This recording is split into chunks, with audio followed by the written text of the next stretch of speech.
confrontés au numérique et au risque de menaces cyber dans ce pays, et même plus globalement en Afrique, puisque la diffusion du numérique en Afrique se fait de manière extrêmement accélérée. Et là, il y a des risques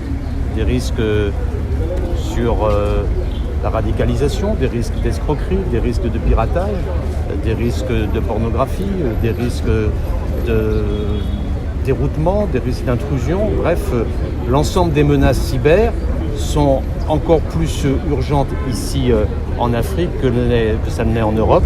Et donc il fallait une coopération très forte. Nous l'avons mise en place depuis maintenant 1 an et je suis heureux de constater l'efficacité du dispositif qui a été mis en place ici en très bonne collaboration.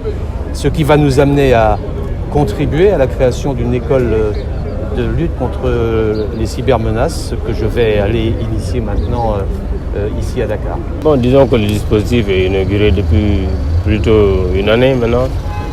Et je pense que comme vous l'avez vu dans la présentation du docteur Gueye, le commissaire Pape Gueye, nous avons quand même eu des résultats très encourageants.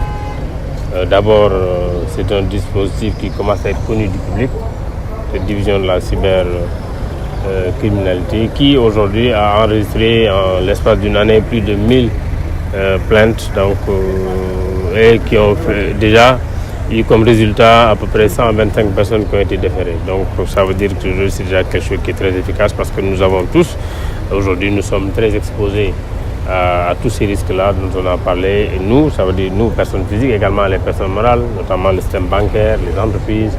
Donc nous travaillons tous aujourd'hui sur des données qui méritent davantage d'être protégées. Je pense que les menaces, vous le voyez, aujourd'hui c'est à tous les niveaux, c'est sur le net, c'est sur les réseaux sociaux, c'est tous nos systèmes, parce qu'aujourd'hui, il y a tout ce que nous avons, d'abord, toutes nos communications passent notamment aujourd'hui par les réseaux, par Internet, et chacun d'entre nous a des données que malheureusement souvent on ne sait pas même bien protéger.